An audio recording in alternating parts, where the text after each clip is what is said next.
तो hello guys, नमस्कार। आप सभी का स्वागत है एक बार फिर से डोचू व्लॉग में। तो आज भाई मैं मतलब 2 दिन तक मैं ना क्लास अटेंड करने लग रहा था, तो मैं कहीं बाहर नहीं जा पाया। बट मैं कल कॉलेज जाऊंगा, तो आप कॉलेज का फिर एक बार छोटा टूर दिखाऊंगा। मैंने कुछ नए फ्रेंड्स भी बनाए हैं, इवन कुछ कैनेडियंस भी हैं, तो उन तक भी मिलवाऊंगा मैं आपसे। बाकी जो आज की वीडियो है, आज के वीडियो में मैं आपको बताऊंगा कि भाई मतलब मैंने वीजा को कर पाया था। मतलब मेरा 2 रिफ्यूजल आने के बाद मेरा फिर थर्ड टाइम में वीजा आया था। और इवन मतलब मैंने जो अपनी कनाडा की तैयारी है वो आइल्स से लेकर अब तक, उसमें मतलब मेरे को ना 4 साल लग गए थे। तो स्टार्ट करते हैं भैया आज की वीडियो। और बाकी आपने पिछली वीडियो में बहुत अच्छा प्यार दिखाया है, उसके लिए बहुत बहुत थैंक्स। और आप अगली वीडियो में भी ऐसे ही प्यार दिखाते रहना। बाकी आज की जो वीडियो स्टार्ट करने वाले हैं वो था कि 2019 की बात है, जब मैं नवंबर में मतलब अपनी आइल्स की क्लास स्टार्ट करी थी। मैंने आइल्स की क्लास स्टार्ट की थी, तो मतलब 3 महीने लगाए थे। 3 महीने के बाद फिर पेपर दिया था, तो रह गया था उसमें। मैं उसमें जैसे मेरे बैंड कम आए थे, मतलब एक आधा बैंड कम आया था। तो उसमें बात मतलब बन भी सका थी और नहीं भी बन सकी। 50 मतलब ये था कि 80-90 चांसेस हैं, तो 80-20 चांसेस हैं। तो फिर भी मतलब मैंने रिस्क ना लिया। तो उसके बाद जैसे ही मैं अगले पेपर की तैयारी करने लग गया, तो लॉकडाउन लग गया था। तो 2020 सारा ये लगा लो कि हमारा लॉकडाउन में निकल गया था ज़्यादातर। फिर मैंने अपनी प्रिपरेशन स्टार्ट करी थी, मतलब जनवरी में 2021 में मैंने अपनी प्रिपरेशन स्टार्ट करी। और मार्च 2022 को मैंने 2021 को मैंने अपना पेपर दे दिया था। तो उसमें मैं क्वालिफाई हो गया था और अच्छे बैंड आ गए थे मेरे। और उसके बाद फिर मैंने मतलब अपनी जो फाइलिंग वगैरह की है उसके लिए प्रिपरेशन वगैरह करी, अपने फंड वगैरह, अपनी जो डॉक्यूमेंटेशंस वगैरह है सब कुछ अपनी प्रिपेयर करी थी। एंड उसके बाद जैसे मैंने मार्च में पेपर दे दिया था, तो थोड़ा फिर भी कोरोना का सीन था। तो मैं अपनी टीआरएफ भी कुछ 1-2 महीने बाद उठा के लेकर आया था, क्योंकि वो मैंने इंस्टीट्यूट के थ्रू पेपर भरा था। तो वो फिजिकल कॉपी आनी थी। उस टाइम पे ब्रिटिश काउंसिल था, आज के टाइम पे मतलब ब्रिटिश काउंसिल इंडिया में है नहीं। तो उस टाइम मतलब मेरे पास हार्ड कॉपी मिलनी थी टीआरएफ की, तो वो मैं 1-2 महीने बाद लेकर आया था। उसके बाद फिर मैंने थोड़ी अपने एजेंट वगैरह देखे, एजेंट वगैरह। और उसके बाद फिर मतलब कॉलेज वगैरह थोड़ी बहुत सर्चिंग और करनी स्टार्ट करी। मतलब पहले भी स्टार्टिंग कर रखी थी, इवन मैंने कुछ वेबिनार भी ज्वाइन अटेंड करे थे, जो मतलब मेरे सेंटर वगैरह पे आकर थे, या ऑनलाइन वगैरह भी कुछ मिल जा करे थे, तो मैंने अटेंड करे थे। तो थोड़ी बहुत नॉलेज थी। बट फिर वो है कि पहले एक बार एग्जाम होने के बाद जो आप सर्च करते हैं उसकी मतलब थोड़ी आपको ना डीप नॉलेज मिलती है उसमें। और मतलब उसमें आपको ये पता लगता है कि कौन सा कॉलेज की उसकी मतलब कॉलेज की क्या रिक्वायरमेंट्स हैं, और वो कॉलेज कितने बैंड ले रहा है, वो कॉलेज के 10th और +2 के क्या मार्क्स मांग रहा है, ग्रेजुएशन के बाद वो कितने बैंड मांग रहा है। मतलब आपको पेपर के बाद थोड़ी जैसे रिक्वायरमेंट्स का और डीपली पता लगता है। और थोड़ी थोड़ी ना मतलब पॉइंट्स खुलने लग जाते हैं, जैसे धागे खुलने लग जाते हैं एक डोर के, जिसमें आपको पता लगता है कि हाँ भाई देखो ये भी चीज़ थी, ये भी चीज़ थी। मतलब वो जब आप एग्जाम वगैरह दे लोगे उसके बाद आपको खुद पता लग जाएगा। उसमें मतलब सबका अलग अलग एक्सपीरियंस है, सबका पर्सनल एक्सपीरियंस होता है। तो तकरीबन मैंने नवंबर के आसपास मेरा ऑफर लेटर आ गया था सेंट लॉरेंस अल्फा टोरंटो है। और फिर मैंने अपनी फाइलिंग लगा दी थी। तो मैंने अपनी फर्स्ट फाइल लगाई थी 24 दिसंबर 2021 को। तो सब कुछ ऑल डन था, बायोमेट्रिक वगैरह मेडिकल वगैरह सब करवा लिया था। और फिर वेट करा मतलब मैंने पहले जनवरी इनटेक के लिए अप्लाई किया था।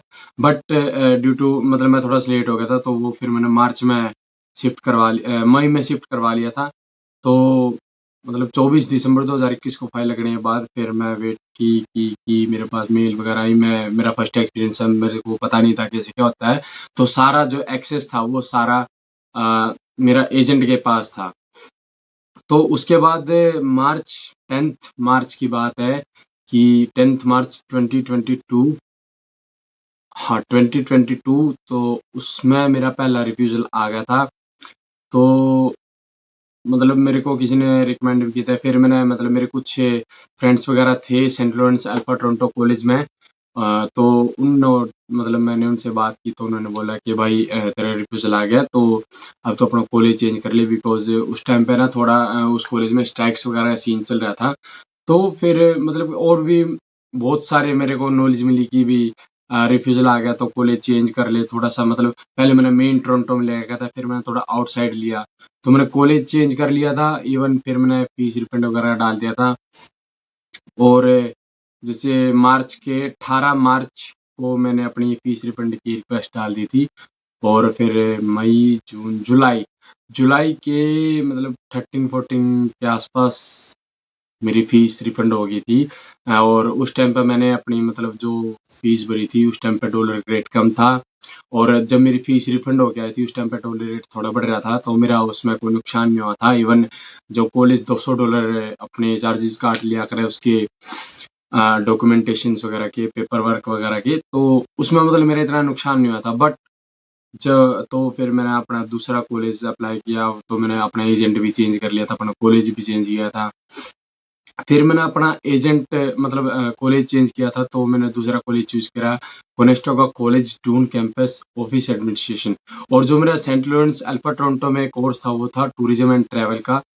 तो उसके बाद मतलब कॉलेज में अप्लाई किया, सब कुछ किया, ठीक है, तो वही फिर सेम मतलब जीआईसी मैंने रिफंड नहीं करवाई थी, मेरा जीआईसी सर्टिफिकेट सेम लग गया था।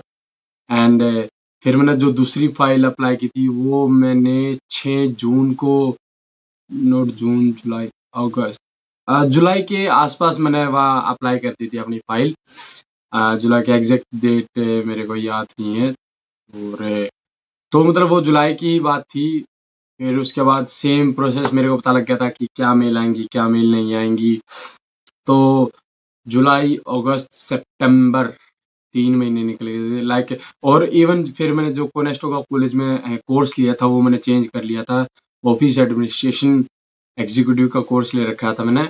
और उसमें फिर ना मेरी जैसे थोड़ी फीस बढ़ के आई थी और डॉलर रेट भी थोड़ा बढ़ रहा था, तो मैंने 1.5 लाख के आसपास मैंने थोड़ी फीस ज़्यादा भरनी पड़ी थी। बट उसमें मतलब इतना वो नहीं था, कोई नुकसान नहीं था। इवन जो कोर्स था वो थोड़ा हाई एक अपर लेवल का कोर्स था, तो सब कुछ डन हो गया था। उसके बीच में मैंने अपना थोड़ा बहुत काम भी किया, एंड मैंने 4 महीने के अप्रोक्स काम किया। तो 28 सितंबर 2022 उस दिन मेरा रिफ्यूज़ल आ गया था। तो मतलब एक सर मेरे को मिले थे, उन्होंने मतलब मैंने उनसे पूछा था कि आप क्या करते? उन्होंने फिर मेरे को बताया कि मैं कनाडा ही रहता हूँ एंड ऑल। तो वो मेरे नोन थे वैसे पहले से ही। और फिर उसके बाद मतलब मेरा 28 सितंबर को रिफ्यूज़ल आ गया था।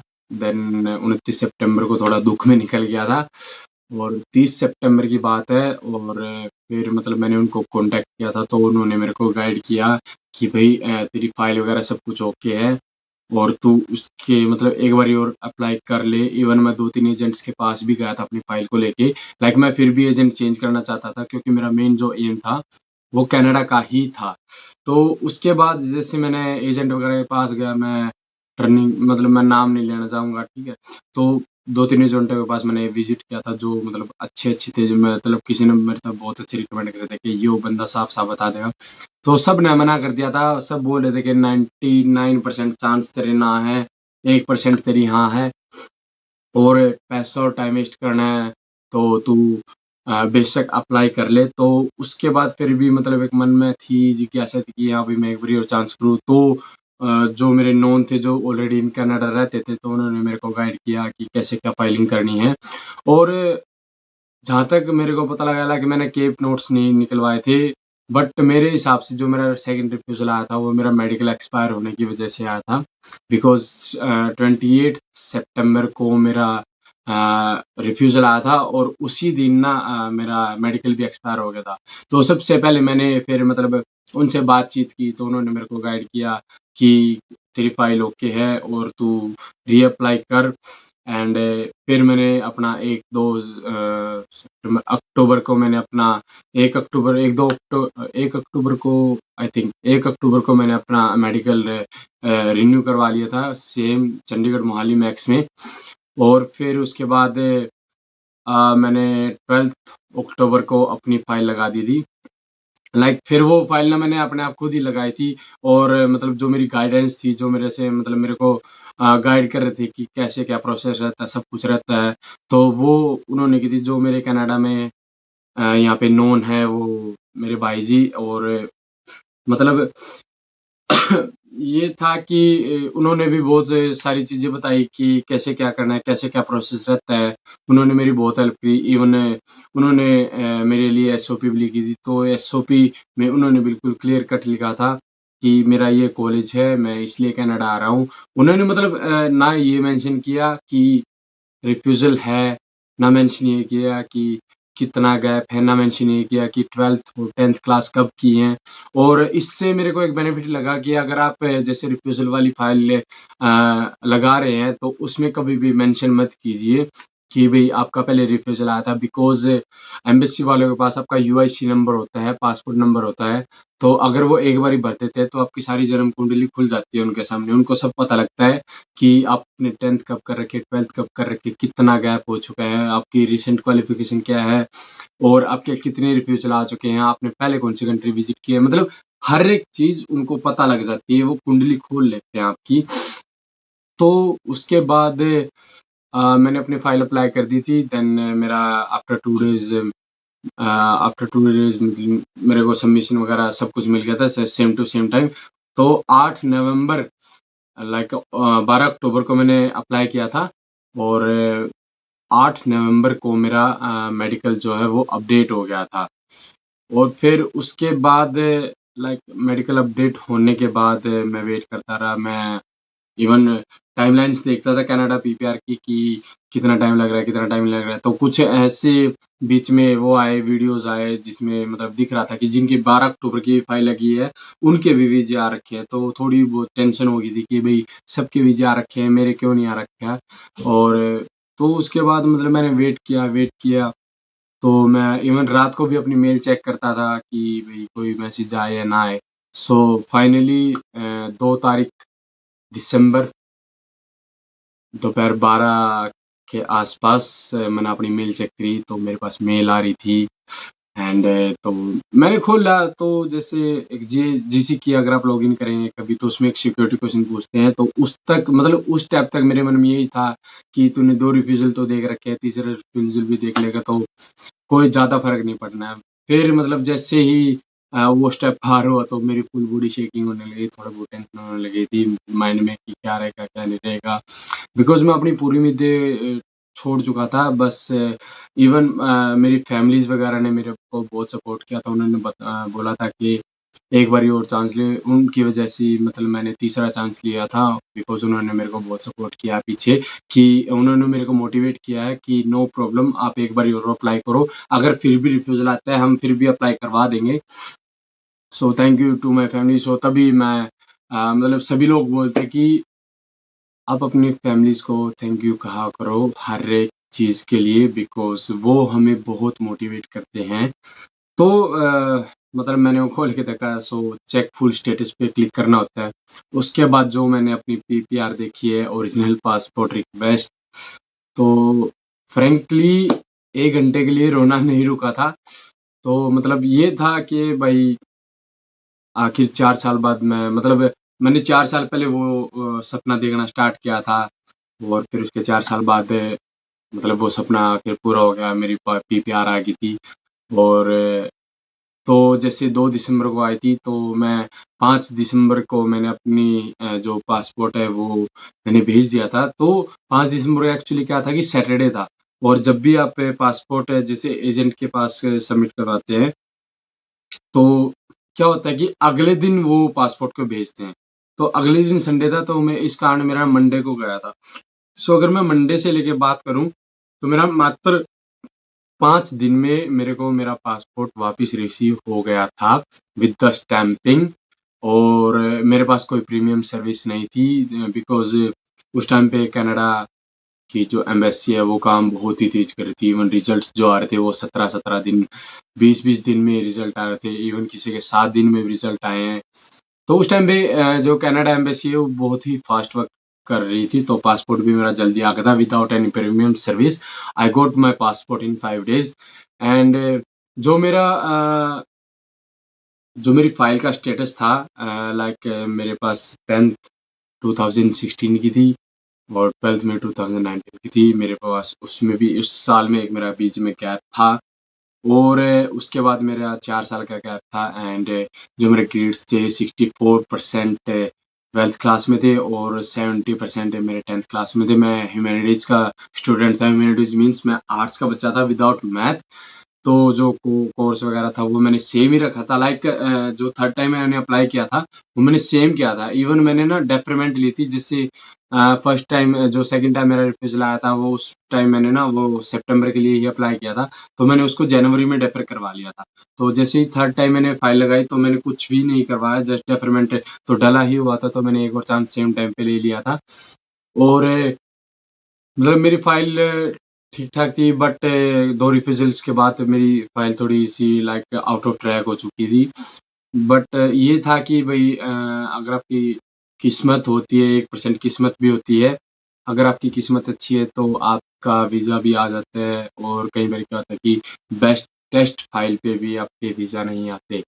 सो बस यही है कि बी पॉजिटिव, आपका वीज़ा आ जाएगा, आप ट्राई करते रहिएगा, ठीक है? अगर आपको ये यकीन है कि हाँ भी मेरी फाइल बहुत ही स्ट्रॉन्ग है या फिर बहुत अच्छी है, या फिर ये है कि आपके लो प्रोफाइल वाले का वीज़ा आ रहा है और आपका नहीं आ रहा, तो आपको ट्राई करते रहना चाहिए। आपको बहुत ही जल्द आपका वीज़ा मिल जाएगा। उस चीज़ के लिए आप लाइक निश्चिंत रहिए। बस आपको क्या करना है कि पेशेंस रखना है और बी पॉजिटिव फॉर दैट। वीज़े के लिए जब 4 साल में मेरा वीज़ा आ सकता है तो आप सभी का भी आ सकता है। और ये है भाई कि एजेंट वगैरह तो ये सीन होता है सबका कि हाँ भाई लगा देंगे, वो लगा देंगे। बट कई बार किसी को ये होता है कि बनाओ, मैं ये कहता हूँ कि आप हर एक बंदे के साथ अच्छे से बना के रखो, क्योंकि ये नहीं पता कि 5 मिनट की मुलाकात कहाँ काम आ जाती है। तो बस आज की वीडियो में यही था गाइस। अगर आपको कुछ भी इसके रिगार्डिंग मेरे से पूछना है तो आप प्लीज़ कमेंट बॉक्स में आप एक बारी क्वेश्चन डाल दें। मैं आपको उस चीज़ के बारे में सारा सब कुछ बता सकता हूँ। Even I know how to apply file online Canada embassy की वेबसाइट पे। और अगर कुछ डाउट्स हैं, अगर आप कुछ पूछना चाहते हैं और वो मेरी नॉलेज में होगा तो मैं आपको ज़रूर बताऊँगा। एंड जैसे फाइल के रिगार्डिंग अगर आप ये चाहते हैं कि हाँ भाई मेरी फाइल बहुत ही नाजुक है, सो अगर आपको लाइक कुछ भी छोटी सी भी क्वेरी है और आप उसको कंप्लीट सोल्व करना चाहते हैं, पूछना चाहते हैं, और मेरे पास उसका मे बी आंसर हो या ना हो, उससे कोई फर्क नहीं पड़ता। बट मैं ट्राई करूंगा कि आप लोगों के क्वेश्चंस का मैं आंसर दे दूं। मैं मतलब अपने आप से नहीं, मैं किसी और से भी हेल्प ले सकता हूँ उस क्वेश्चन के लिए। सो बेफिक्र रहिए। Now I am present in Canada और मेरा 2 दिसंबर को वीज़ा आया था और मैं 25th ऑफ दिसंबर को कनाडा में लैंड हो चुका था रात को। और मेरी एक बस यही सजेशन है, जिनकी फ्लाइट्स पास में हैं, लाइक जिनके पीपीआर आ चुके हैं, वीज़ा आ चुके हैं, please take care of your health. Because मैं मेरी फ्लाइट से 4 दिन पहले मेरे को फीवर हो गया था, तो फैमिली थोड़ी बहुत टेंशन में रह जाती है। सो प्लीज़ अपना ध्यान रखें, अपनी हेल्थ का ध्यान रखें। बहुत ही इंपॉर्टेंट होता है अपनी हेल्थ का ध्यान रखना। अदरवाइज़ आज के टाइम पे इंडिया में कोविड भी चल रहा है। कोविड का लाइक वो जो सेशन है वो दोबारा आ चुका है। तो जो एयरपोर्ट वाले होते हैं, वो फ्लाइट्स वगैरह होती हैं, वो आपकी कोविड रिपोर्ट माँगते हैं 48 आवर्स पहले। तो मैं अपनी करवा के लेके आया था। इवन मेरी किसी ने चेक नहीं की थी, बट फिर भी आप एक सेफ्टी पर्पज़ के लिए रखें।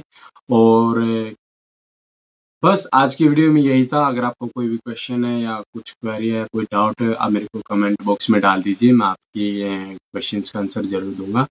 Thank you guys. आज की वीडियो के लिए सिर्फ इतना ही, और मिलते हैं कल। मैं कॉलेज जा रहा हूँ, सो आपको मैं न्यू फ्रेंड से भी मिलाऊँगा। और लाइक हमारी ऑनलाइन क्लासेस हैं सारी वैसे इस वीक। और मतलब हम कुछ कॉलेज में अपना पर्सनल वर्क करने जा रहे हैं। Like we have some problems in our courses, so we have to clear our queries regarding our classes. And thank you so much for your support, and keep supporting me to and subscribe my channel and like my videos and share my videos with everyone, because ये videos किसी न किसी के भी काम आ सकती हैं। Even अगर आप खुद प्लान कर रहे हैं कनाडा का तो आपके लिए भी कामयाब हो सकती हैं और आपके फ्रेंड जो जिन्होंने सोचा है कि हाँ भी हम फाइल अप्लाई करेंगे या हम बाहर जाने की तैयारी में है तो उनके लिए भी ये वीडियो बेनिफिशियल हो सकती है। सो thank you guys and thank you.